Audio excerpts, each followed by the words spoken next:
Welcome back to How Not to Game with Callie Jack on the Dive Rick's YouTube channel.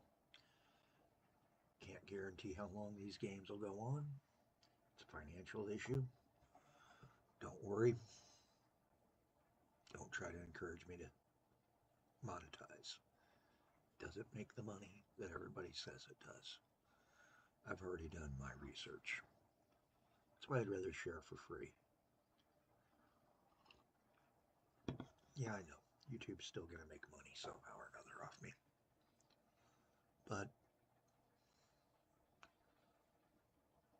I don't make money, so we're not going to worry. Looking over, because it is that half-year point, 1 July, we're at just a hair bit above 1.5 million op profit. While the cash flow's down lower, we did spend a lot more money on new vehicles this year. A lot of buses, a lot of change-outs, things like that. So there was good news.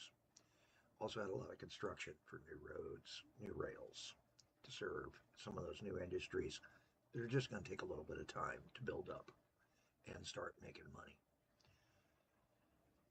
Current net wealth is 37 million. 36.9 million in a cash funds. It's kind of the one I go with. Whopping profit margin of 34.35%.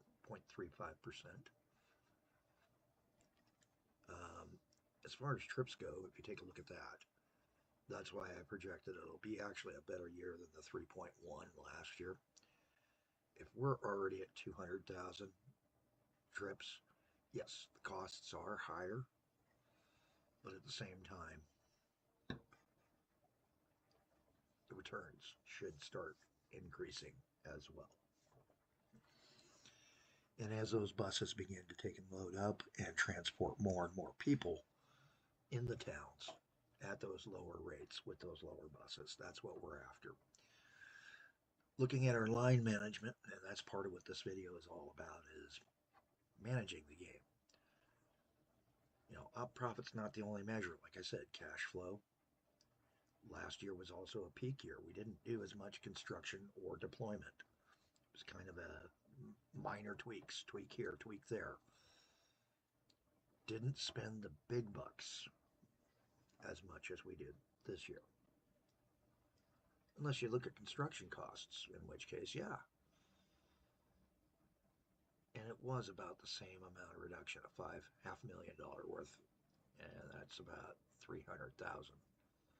And that's 300,000, roughly, almost 4. So it's about the same, and that's for a whole year. So this year we'll probably catch up or exceed in those items that affect cash flow. But we'll see what the vehicle earnings and the op profit come out to. Road toll is on a way up because we've got more road vehicles running around on the roads. So that's going to start being an issue that I need to start dealing with. Leaving this one open, we're going to close this. I kind of want to look by vehicle earnings and yellow lines and white lines. We've got 3 white lines, which are lines that are no longer in use. No vehicle on them, like the Ren Roost Oiler. That's a line we can eliminate now. So, close him out, highlight him, delete him.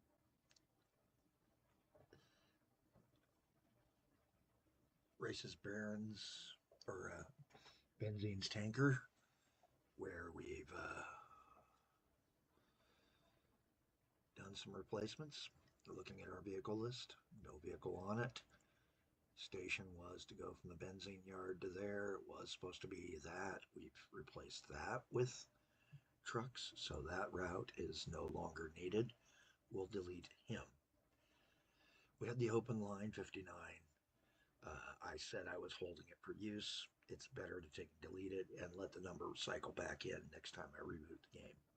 And yes, the number will fill in down the road as you add in each time you restart the game, or shut it down and restart it. It will take and allow that number to start being utilized. Except for, surprisingly, number one. Number one seems to hide. The yellow lines are all lines that are not running and thereby are not able to generate. So we need to figure out why these lines are not running. Most of them, it's probably because no workers, no power. And that's what we should deal with in our next video. Hey, this is the Devil's Towers Fixit 1969 game sessions here in the How Not to Play. Sorry, I didn't do that part. And this is episode 23. For those of you wanting to know, as I'm recording 23, I'm just uploading 10 through 14. So that tells you just how far behind I am. I am limited on number of uploads, of course, per day and all that, just like anybody else. But hey, I'm still sharing for now.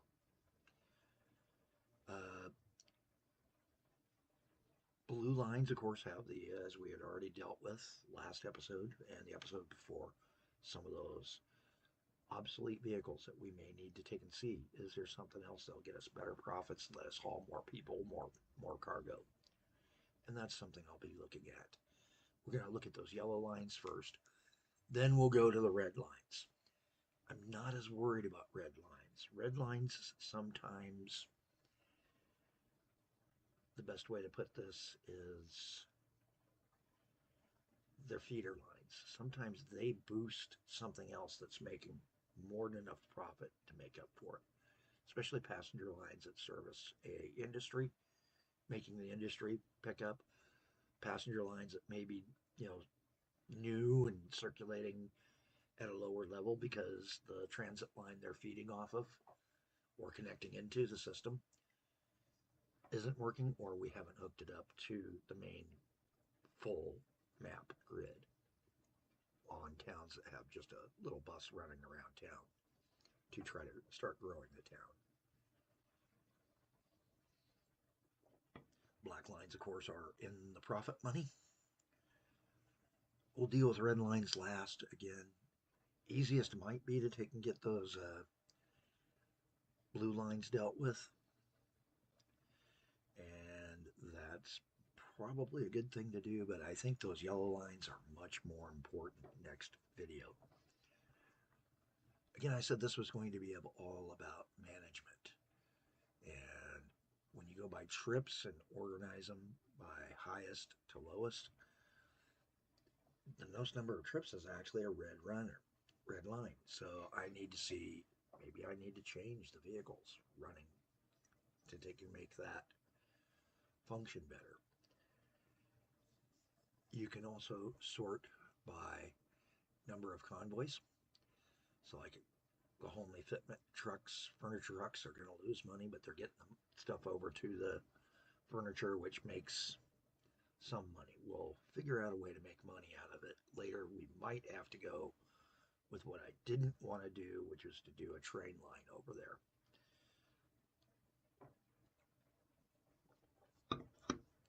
Reduce it down and get it down so that I can do, just like with the gas, just a couple of trucks relaying the fuel. In this case, the furniture. Bunch of other things you can look at. You can look at sorting it by name, of course, profit, most profit to least, or least to most. You can look at where we were looking, vehicle earnings and trips. So that's the sort levels that lets you. You can also break it out so you can see passenger only, mail only, freight only. And you can break down the freights and see which ones are just which.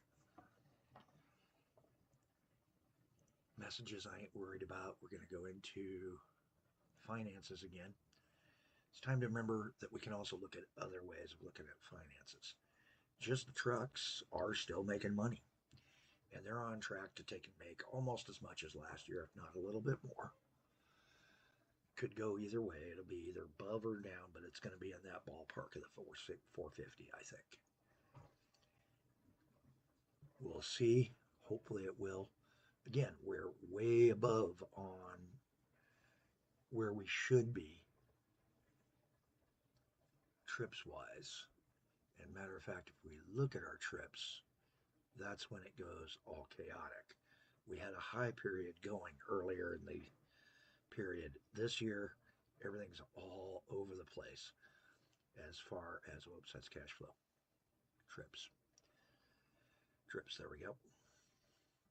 So it is an upward trend in trips each month. And that's a good sign. A little bit down. Right now it's showing 0 because it is the first of the month and it's 2 a.m. in the morning.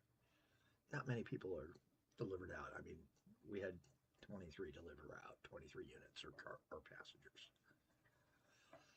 Another thing we can look at is by the trains. And again, trains, number of trips for the year is almost exactly half. A little bit above, not much. So the trains are doing just as good as always. Tram, I haven't flown out a tram yet. We might do a trolley tram system. Streetcars. Other types of finances. These here are things that cost us money. I believe the depots and a few other things are in that zone. Signals always show up as a construction cost in there. And we did a lot of signaling, so yes. Also, I think all your docks and such, but that's very little money for the month, so I don't think the docks are in there. I think it's just the depots and garages and such. Another thing we can make money on is power lines. Now, it doesn't tell us how much trips used to tell us how many units were being transported, but it doesn't anymore. It just tells you how much you earned transporting power, how much it cost you, and what your out profit is. Yeah, I'm looking to be deeper in the hole this year because I don't think it's generating as much, and I need to see what we can do to spur those 2 power plants along and make them run better.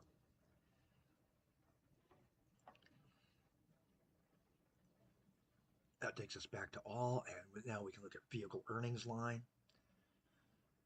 As we can see, we have that spike last year as we added in services. This year, I think we'll be at the same point because we're well above halfway to that. Looking at op costs, yep, we are going to always see this one negative. Same with maintenance, way of maintenance. We're going to be much deeper down because there was so much added in. Road toll is the interesting one, and I'm going to monthly for it.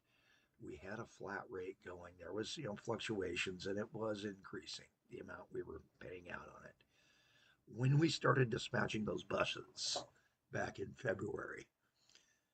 January and February, that's when all those new buses started costing us money. And it'll take time for those new lines and the existing lines with bigger vehicles on them, because they're covering more tiles, they're paying more of a fine because they go faster. We already dealt with that.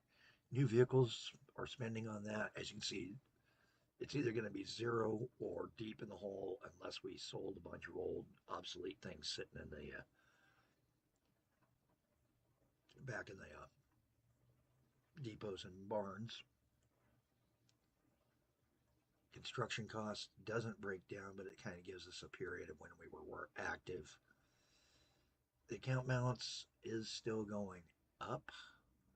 That's good news. And our net wealth is still increasing to the most part. A little bit of decrease, but some of that's just, your point in the year.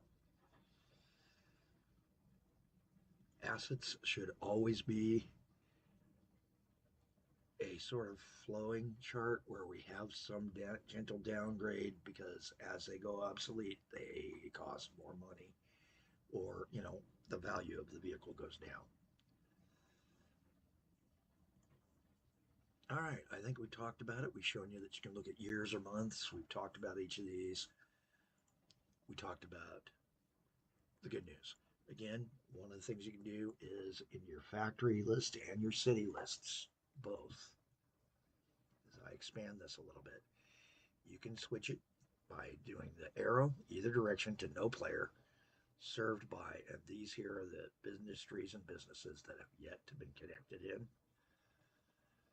Go to cities, same thing. Kick it to no player, served by, and we still have 4 cities to tie into. All are smaller towns. We can look at other things down the list as well. We are kind of heavy on depots, and we may need to consolidate down the road. Well, I'm Kelly Jack. I'd like to thank you guys for watching. Hopefully I didn't bore you too much talking about the finance end, and especially, explaining things so you can see what we're going to be up against next on the Fixit game. The Battlefield knot's been untied, though, to an extent. We're going to finish that off and get it so that the last few stringers come down into a normal seeming junction and we begin getting a better flow. Again, feel free to like or comment. Won't ask for a share, but if you want to, feel free. Don't ask for a subscribe. If you want to see the videos on a regular basis come up in your feed, do so. Hope you found what I do fun and interesting, or at least informative if you play the game. And yes, there is a higher resolution graphics version within it. It's the Pack 128. We're playing Pack 64 game. 128 has slightly different mechanics, a lot of different vehicles. I will give a look at that and realize I don't play it that often, so I don't have as good of a feel for the 128 mechanics and rules, though a lot of it's the same. There's some things that are different and bite you. But I do exist to show you how not to game. Have a better day than I'm having. Be safe out there, folks.